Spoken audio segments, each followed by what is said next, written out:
नमस्कार दोस्तों, मैं रीना आपके अपने channel Reena kitchen recipe and blogs में स्वागत करती हूँ। तो कार्तिक माह है, सबसे पवित्र महीना अगर हम 12 महीनों में से मानते हैं तो कार्तिक का महीना पहला ऐसा शुभ दिन है जो कि पूरे महीने भर इसमें काफ़ी महत्व रखते हैं। इसमें हर देवी देवताओं की पूजा की जाती है, भगवान विष्णु से लेकर शिव जी से लेकर लक्ष्मी मैया से लेकर सब तक। तो आज हम जानेंगे सोमवार की व्रत कथा कार्तिक मास की। तो एक नगर में बहुत ही धनवान साहूकार रहता था। उसके घर में धन की कमी नहीं थी, परंतु वह बहुत दुखी था क्योंकि उसके कोई पुत्र नहीं था। वह इसी चिंता में दिन रात दुखी रहता था। पुत्र की कामना के लिए वह प्रत्येक सोमवार शिव जी का व्रत और पूजन किया करता था तथा सायंकाल मंदिर जाकर शिव जी के सामने दीपक जलाया करता था। उसके इस भक्ति भाव को देखकर एक समय माता पार्वती ने शिव जी से कहा कि हे नाथ, यह साहूकार आपका अनन्य भक्त है, सदैव आपका व्रत और पूजन बड़ी श्रद्धा से करता है, आपको इसकी मनोकामना पूर्ण करनी चाहिए। शिव जी ने कहा कि हे पार्वती, यह संसार कर्म क्षेत्र है। जैसे किसान खेत में जैसे बीज बोता है वैसे ही फसल काटता है, इसी तरह से मनुष्य संसार में जैसा कर्म करते हैं वैसा ही फल भोगते हैं। माता पार्वती ने अत्यंत आग्रह से कहा कि हे प्रभु, यह आपका अनन्य भक्त है और अगर इसको किसी प्रकार का दुख है तो उसे आपको अवश्य दूर करना चाहिए। आप तो सदैव अपने भक्तों पर दयालु होते हैं और उनके दुखों को दूर करते हैं। यदि आप ऐसा नहीं करेंगे तो मनुष्य आपका पूजन और व्रत क्यों करेंगे। तो माता पार्वती का ऐसा आग्रह देखकर शिव जी कहने लगे कि हे पार्वती, इसके कोई पुत्र नहीं है, इसकी इसी चिंता में यह अति दुखी रहता है। अब इसके भाग्य में पुत्र न होने पर मैं इसको पुत्र की प्राप्ति तो दे सकता हूँ, परंतु वह भी 12 वर्ष तक जीवित रहेगा। इसके पश्चात वह मृत्यु को प्राप्त हो जाएगा। इससे अधिक मैं इसके लिए कुछ भी नहीं कर सकता हूँ। माता पार्वती और भगवान शिव का यह वार्तालाप साहूकार सुन रहा था, तो इससे साहूकार को न तो प्रसन्नता हुई और न ही दुख हुआ। वह पूर्व के समय शिव जी का व्रत और पूजन करने लगा। अब कुछ समय के बाद में साहूकार की स्त्री गर्भवती हुई। घर में बहुत धूमधाम से खुशियाँ मनाई गई, लेकिन साहूकार के मन में तो था कि वो तो केवल 12 वर्ष तक जिंदा रहेगा, उसके बाद में उसकी कोई भी आयु नहीं थी। तो अब जब बालक 11 वर्ष का हो गया तो बालक की माता ने पिता से उसके विवाह करने की बात कही।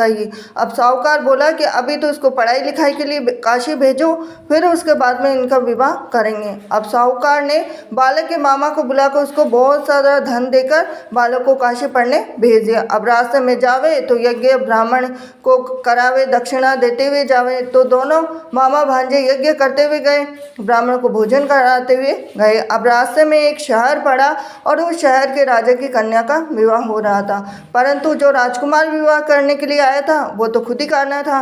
अब राजकुमार को देख राजकुमारी और उसके माता पिता विवाह में किसी भी प्रकार के अड़चन पैदा ना कर दे, इस वजह से उन्होंने उस सुंदर मनभावन लड़के को देखा तो उनके मन में विचार आया कि क्यों ना इस लड़के को वर के रूप में ढूंढ लिया जाए। तो ऐसे मन में विचार करके राजकुमार के पिता ने उस लड़के और उसके मामा से बात कर ली। अब दोनों राजी हो गए। दूल्हे का वेश बनाकर उनको कपड़े पहनाकर घोड़ी पर बिठा दिया। अब कन्या के द्वार पे पहुंचे तो सभी कार्य उनकी प्रसन्नता से पूर्ण हो गए। अब राजकुमार के पिता ने सोचा कि यदि विवाह का कार्य भी उसी लड़की से करा दिया जाए तो क्यों बुराई है, इसमें कोई बुराई नहीं है। तो ऐसा विचार कर लड़के और उसके मामा से कहा, यदि आप फेरों और कन्यादान के काम को भी करा दें तो आपकी कितनी कृपा होगी। अब सेठ का पुत्र जिस समय जाने लगा तो उसके राजकुमार की चुनरी के पल्ले पर लिख दिया कि तेरा विवाह मेरे साथ हुआ है, परंतु जिस राजकुमार के साथ तुझे भेजेंगे वो तो खुद ही करना है। अब मैं काशी जी पढ़ने जा रहा हूँ। अब सेठ के लड़के के जाने के पश्चात राजकुमारी ने जब अपनी चुनरी पर ऐसा लिखा हुआ पाया तो अंधे राजकुमार के साथ जाने से मना कर दिया। अब उसने अपने माता पिता को सारी बात बता दी और कहा कि यह मेरा पति नहीं है, मेरा विवाह इसके साथ नहीं हुआ, मेरा विवाह तो जिसके साथ हुआ जो काशी जी पढ़ने गया है।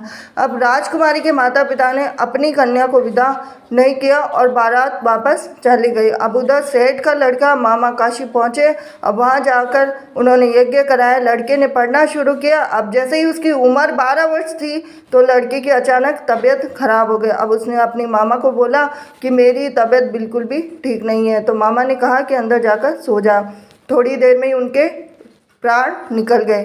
जब उसके मामा ने कहा कि उसका भांजा मृत पड़ा तो रोना पीटना मचा दूंगा, तो यज्ञ का काम अधूरा रह जाएगा। अब यज्ञ का कार्य जैसे ही समाप्त हुआ तो सबने रोना पीटना शुरू कर दिया। अब उधर से माता पार्वती और शिव जी जा रहे थे। जब उन्होंने ज़ोर ज़ोर से रोने की आवाज़ सुनी तो पार्वती जी कहने लगे कि हे नाथ, कोई दुखिया रो रहा है, इसके कष्ट को दूर कीजिए। जब शिव पार्वती वहाँ पहुँचे तो उन्होंने पाया कि वहाँ एक लड़का था, उसको आपने वरदान से उत्पन्न हुआ है। तो शिव जी ने कहा कि हे पार्वती, इसकी आयु इतनी ही थी, वह भोग चुका है। तो पार्वती जी ने कहा कि हे नाथ, इस बालक को और आयु दे दो, नहीं तो इसका माता पिता तड़प तड़प कर ही मर जाएंगे।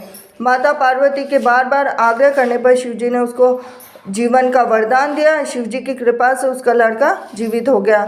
अब इसके बाद में माता पार्वती कैलाश पर्वत चले गए। शिक्षा पूर्ण होने पर जब लड़का और उसके मामा यज्ञ करते हुए ब्राह्मणों को भोजन कराते हुए दक्षिणा देते हुए घर की ओर चले तो रास्ते में उसी शहर में आए और जहाँ उस लड़के का वहाँ की राजकुमारी से विवाह हो रहा था, वहाँ जाकर उन्होंने यज्ञ प्रारंभ किया। लड़के के ससुर जी आए, राजा ने उनको पहचान लिया, महल में ले जाकर उनकी आव भगत की, जैसे दास दासियाँ सहित आदर पूर्वक अपनी राजकुमारी और जवाई को विदा दिया। वहां से विदा होकर सेठ का लड़का अपने मामा और पत्नी सहित उसी तरह यज्ञ कराते हुए ब्राह्मणों को भोज कराते हुए दक्षिणा देते हुए अपने घर के लिए चले गए। घर जाकर लड़की ने अपने माता पिता को सारी बात बताई। इससे वे बहुत ही प्रसन्न हुए। शिव पार्वती, जैसे आपने सेठ और उसके परिवार को दिया वैसे सभी को देना। सोमवार व्रत कथा कहने सुनने हुकारा देने वालों को सबको देना। ये थी आज की सोमवार की व्रत कथा।